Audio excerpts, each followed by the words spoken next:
Happy Saturday, mental health advocates and champions. We have a great episode today, and it is on a subject area that I do not get to cover that much on this show.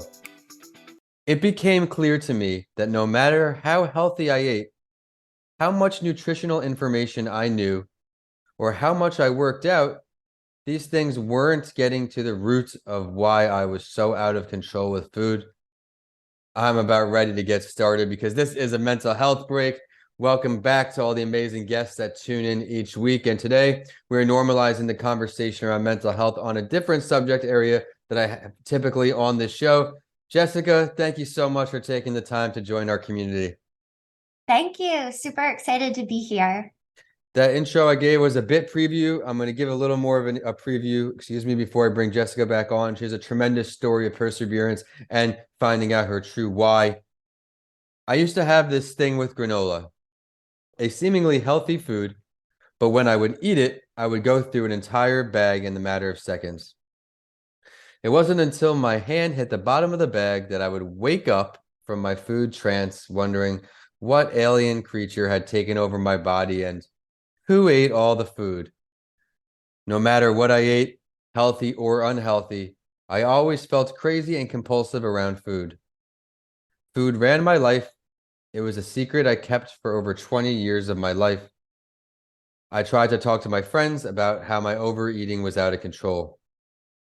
They simply said, "Oh, Jessica, don't worry.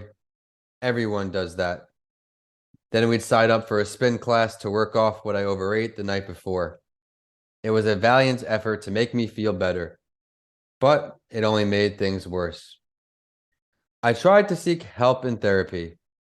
I spent over 932 hours in therapy, and it never touched my relationship with food. Many of the therapists I saw just wanted to put me on some type of medication, another quick fix. I was already using food to numb myself. I didn't want to be numb anymore. At that point, I had binged ate my way through nutrition school and had become burned out from teaching too many fitness classes on the side. She's come a long way, and I can't wait for you to hear it from her. But get ready for a great spotlight story at the halfway point. It will be an article on this topic of binge eating and how it relates to mental health. So stay tuned. But Jessica, I'm excited to hear your journey. Can you please share a little more about your mental health journey better than I can? Yeah, so thank you first for sharing those intimate pieces. I think we could probably fast forward to the part where when I finally got over the shock that I was an emotional eater, even though I didn't have hundreds of pounds to lose, even though I already knew so much about health and fitness and had a certification in integrative nutrition. And even though I had spent so many years in therapy and it never touched my relationship with food, I really, really searched and searched and searched for support that was right for me and really struggled because I didn't fit into these typical stereotypes. I didn't fit into the boxes. My issues with food weren't as extreme or severe as someone with an eating disorder. So, therefore, support like an eating disorder clinic or program wasn't really a fit for me. Right. And then something like more general, like health coaching, I knew that just eating healthy and working out more wasn't the solution because I was already doing that. I was already an expert in that area. And I really just felt kind of hopeless because there really wasn't support out there for people like me at the time. Fast forward to now, what I now know is that a lot of my struggle, I didn't realize that I was going to create this middle ground and this middle avenue of support for people like who were like me that didn't fit into the extremes, but who could still honestly say, hey, you know what? I'm not at peace with food. I really feel chaotic. This doesn't feel normal. This doesn't feel healthy. This is really holding me back. And I want to fix it. I want to change it. And where do I go for that? And that's where escape from emotional eating got created and birthed from. Thank you for sharing all of that and getting us kicked off today. I'd love to hear a quick word from our show sponsor, Tampa Counseling and Wellness, and you could find all of their information in the show description. Are you constantly exhausted and overwhelmed? Do you struggle with your confidence or self-esteem? Are you ready to live a life with more passion, courage, and excitement? At Tampa Counseling and Wellness, we want to be there for you every step of the way. While we understand that change may be difficult, we have a proven track record of helping our clients live a more joyous and meaningful life. Whether you are looking to overcome some current life challenges or you are looking to do some deeper healing, we are here to help you. Our compassionate approach to therapy is rooted in building your confidence and insight while helping you gain mastery of your life. If you would like to learn more about our services or you would like to schedule a free consultation with one of our clinicians, please visit us at www.tampacounselingandwellness.com or simply call or text us at 813-520-2807. We look forward to growing with you, Tampa Counseling and Wellness, where it is okay to not be okay. I appreciate the honesty. And you mentioned therapy. It didn't do the trick for you. And I want to remind everybody out there, what works for some doesn't work for everyone. She's saying she gave it a try. It didn't. Can you talk more about those transformational periods for you where you did get to the root of this problem, where you did find a way to attack the solution for everyone out there who may be struggling in the same way? Yeah, so a few additional pieces about the therapy aspect. First, I want to say that a lot of therapists that I tried out, saw, and explored did not have personal experience when it came to issues with food. Okay. They're looking at it from a very clinical place. And while that helps for some people, I really knew I needed someone who could relate to me personally. And when I said that I would hear voices in my head telling me about what to eat and what not to eat, I didn't want them to then skew me into another box. So, looking for someone who had that personal experience I was really looking for. And there really, at the time, was not a lot of people out there who could say, I had issues with food, I healed them, and now it's the work that I do. And that's again why I created and am doing the work that I do. What really made the difference for me, as if there was a turning point, actually started really early on when I was really seeking support and was not finding a right fit for me. That I kind of felt like I was at this crossroads of like, I could either give up and just see my relationship with food as like my cross to bear. There's something that I just deal with for the rest of my life, or I could find a way.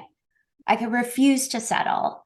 And at the time, I like literally saw the two futures play out in my mind, like that future of like, what if I just accept this and just, settle essentially? And I literally saw myself getting older, life getting harder, my issues with food only getting more complicated. And I literally saw myself living in hell. And then I saw the other option, which was refuse to settle. And even though I didn't know all the details and what that meant or where my next steps were, I just had this internal gut knowing that there just had to be a way. Like it didn't make sense to me that I could be put on this planet with this issue and there just wouldn't be a solution. There just was this inner knowing of like, like I'm gonna figure this out or I'm gonna die trying, basically. Like I that love was it. my resolve. And it was in that decision of refusing to settle that then the next step showed up. And then the next step showed up. And then I had this aha, and I started to connect these dots and fill in these pieces. And it really was what started the ball rolling, was really that nuanced inner decision of I'm not going to give up. I'm going to find a way. And that's what led me to see that my issues with food were in fact emotional, and it was called emotional eating. That my answers weren't in eating healthier and working out more. They were actually in the emotions and building my emotional health and my mental health, and then connecting it back to food. So I wasn't just building my mental or emotional health in a vacuum. It was like, okay, well then how does this connect to when I'm feeling compulsive in front of food, and bridging that gap, which is something I really felt was missing in the therapy I had received. And then one thing led to another, and now I would have to do the math because it's been so long, but it's been since 2015 since I have felt compelled, compulsive, like disempowered in my relationship with food. Like food is a nourishing asset. We are a team. I love food, but I love it very differently and use it very differently than I had in the past. Well, congratulations on how far you've come. And I've even put some stuff in the notes when we go live. Refusing to settle. Everyone out there having trouble finding a therapist that can relate, you are not alone. She went ahead and found other ways to succeed. But now I'd love to switch over to another gear here. You've obviously come a long way and you have a lot to share. What are some of your favorite things to do for your mental health, whether short term or long term? Some things that works well for you. So, something that's just a real core practice of mine, well, I'd say both of these are real core practices of mine, is I use the same tools that I teach.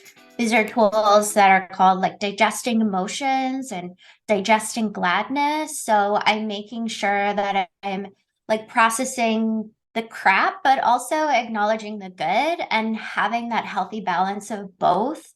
Because I feel like for so many, we can really focus on like what's not working, that we really miss all of the little gems that are. And also, if we're numbing the bad or have a history of numbing, I don't want to say bad, I say dark, the dark emotions, then we also have a history of numbing the light or the good or the happy emotions. So tools like digesting gladness and digesting emotions help me personally keep a finger on all of my emotional landscape.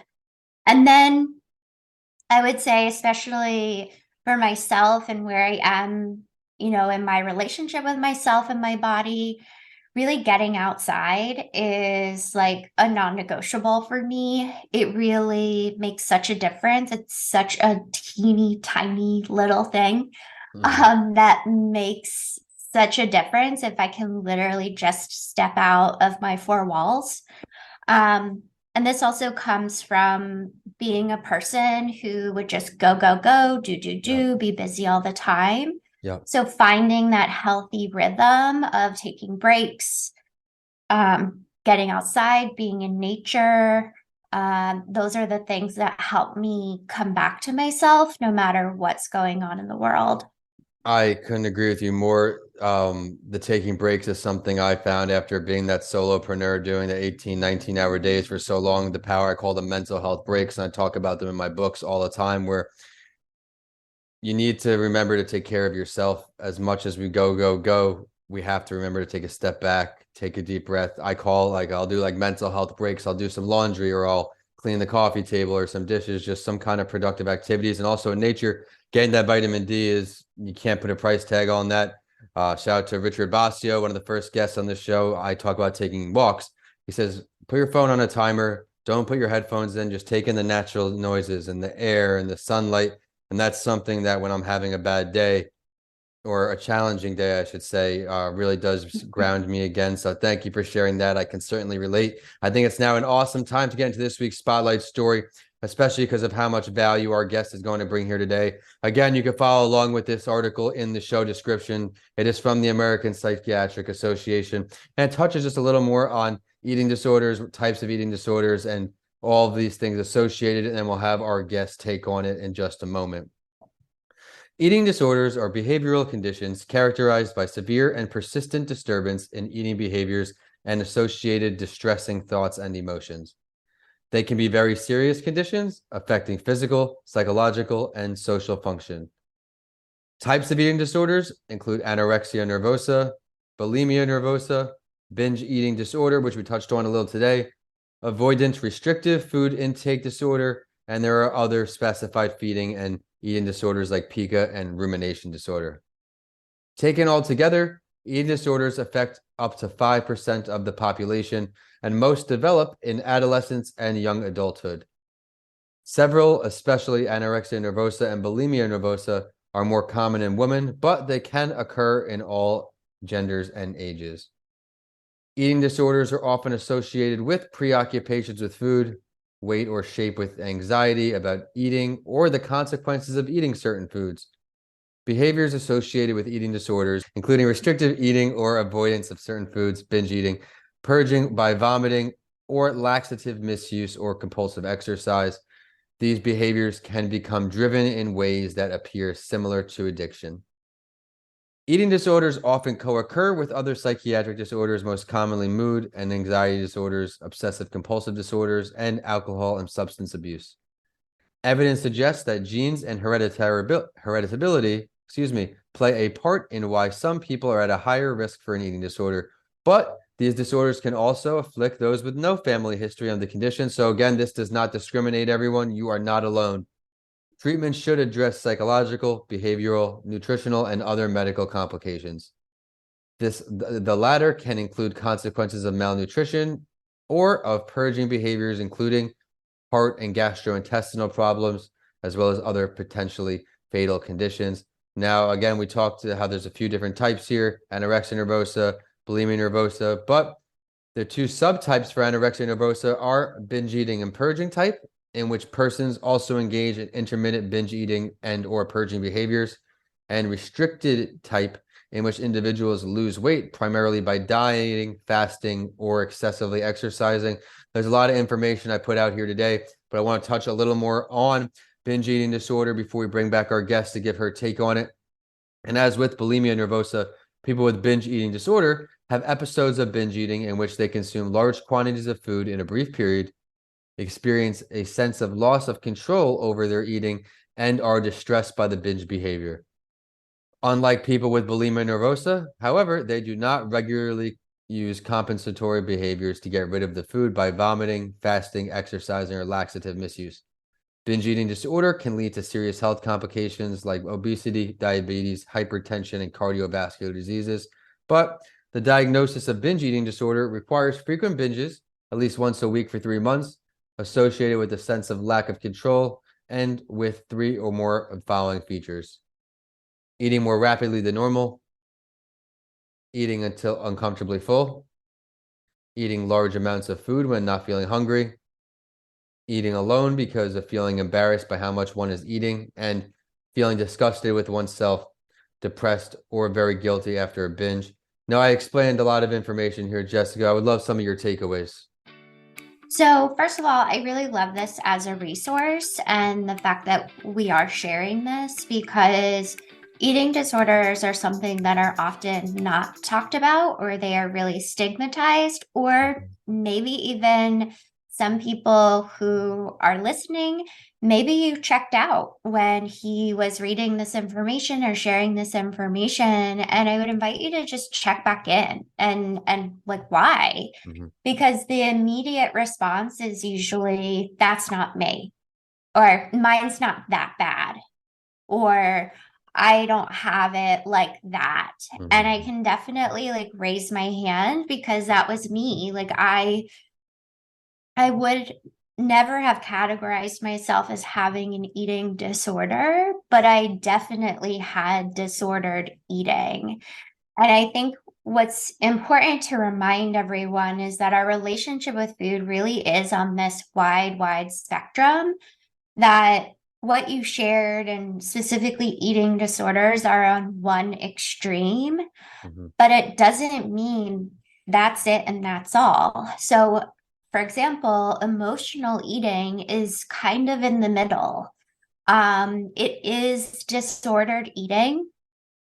And, sometimes labels can be helpful because they can bring a lot of sense and recognition. They make something that's such an internal experience feel really real. But then there can be times where labels can actually be hurtful or harmful and actually push people deeper into denial, forgetting the help that they need. And this was a large part of my story, was that I did, like, in reading that, I could just hear my old voice being like, that was never me. I did, like, sure, there might have been a word or two here or there that resonated and from my past experience, but if you brought out eating disorders, I would have been like, that's not me. Like, that's just not who I am. And I think it is important that if we are going to be having conversations around serious issues, that we really open it up to recognize of like, if your issues continue, this is where you are headed. And if you don't receive or speak up for the help that you need now, it's not going to change until you change. So a lot of people will end up resisting or being like, I don't need that. And they'll try to eat healthier and work out more. And it just perpetuates the cycle. So I just really want to kind of like bring a bigger picture approach to this, because honestly, we all know someone, whether it's ourselves or a family member or 5 friends, that have Right. something going on in their relationship with food. And it's just a matter of how long are you going to wait to seek answers and get the help that actually now exists for you to not have to wait for things to get worse before they get better. I love what you said there, where speak up for the help you need. And I think that goes to every part of life here, where we have to recognize that things are happening, because whether we want to admit it or not, they are happening. These are things that are going on, and we can't improve our life or day to day until we do tackle these challenges. And once we do, I think she's a perfect example today of how far your life can come, and you can tap into your potential really. And now she's out here making a huge difference every day. Something else I put in my show notes, you said nothing changes if nothing changes. And I love that, where we can either sit in the sidelines and let it affect us, or turn it into a thing of the past and only look towards the future. So thank you so much for all of that advice. But now I'm going to ask for some more advice here. What is one piece of advice you could have to offer for all of our mental health champions listening on today who may be struggling? So when it comes to mental health and all that is out there, I think it's really important to be able to self-assess, and specifically self-assess around the coping mechanisms that you're using and really discerning which ones are actually supportive for you and then which ones are actually destructive, right? Where they might feel good in the moment, but are actually putting you into a deeper place of self-loathing or guilt or shame or health issues. And I think it's important to do this assessment because when it comes to the self-destructive coping mechanisms, instead of going into judgment and shame, I invite you to really look at them as places that are being highlighted for opportunities for growth. And I like to say it to my clients all the time that triggers are treasures, in the sense like the universe is highlighting and illuminating an area for change, for transformation, and most of all for growth. Um, and I think it's really important for us to be allowing our coping mechanisms to evolve as we evolve and get older. Because, I mean, when I was a kid, I think people call it pacifiers, but we call them binkies. Yeah. And then, like, there comes a time where, like, we no longer use the binky. But food or alcohol or something else can take its place. And I think it's important to look at, like, is this still serving me in the way it did 5, 10, 15 years ago? And if not, this is an area for me to grow out of and bring in newer, updated, healthier, more aligned coping strategies. Because life is hard, life is challenging, and there are always ways for us to deal with it in ways that aren't self-destructive in the process. Yes, and that is a great point right there too. There are ways that are not going to send us down bad spirals and send us onto loops. So without us even realizing it sometimes. This has been a lights out episode. I'm so glad your team reached out. This has been a great show. But before we sign off and find out where to get in touch with Jessica, find out all of her information online, the floor is yours. If there's anything you want to touch on relating to mental health, now is your time. I would say that from my 12 years and counting of doing this work and really supporting people and escape from emotional eating, I can't tell you how many times emotional eating is simply a cover up for a mental or an emotional issue. And when I say a mental or emotional issue, I mean an area for growth. And that when we update, just kind of like we were talking about, when we update those coping mechanisms for our mental health, for our emotional health, even for our physical health, that we do grow as a person. And I can speak from my own experience that healing my relationship with food was one of, if not the best decision I ever made in my entire life.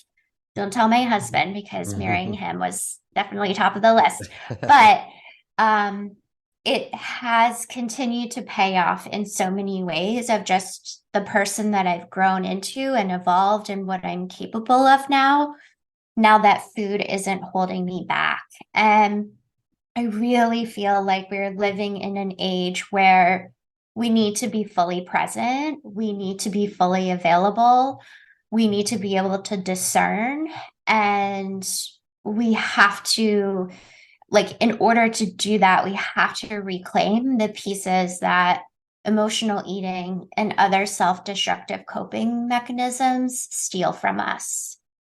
I love that. And I really can't thank you enough for just continue to bring the passion to the show. I love when guests come on here and give it their all, just like you have. So thank you so much again. Everyone, later in the fiscal year, we will be having her on that entrepreneur show. So stay tuned, as she is the founder of her own company. So we will dive all into that. But until then, where can we find more about you online? You can find me at escapefromemotionaleating.com. And if anything that I shared here really resonated with you and you want to go further and deeper to the actual core issues, the roots of emotional eating, I invite you to come on over to innerwork.me to take a free self-assessment to discover what's at the root of your emotional eating and receive resources and guides on how to work with it from there. So that's innerwork.me and escapefromemotionaleating.com. Thank you so much for sharing that. And everyone, be sure to check out all of the value she has to offer. The show is at A Mental Health Break on all social media except Instagram and YouTube. We were at Vincent A. Lancey, and you will see a behind-the-scenes video clip from today on there. And until next weekend, we are signing off. Jessica, thank you so much for coming on. Thank you.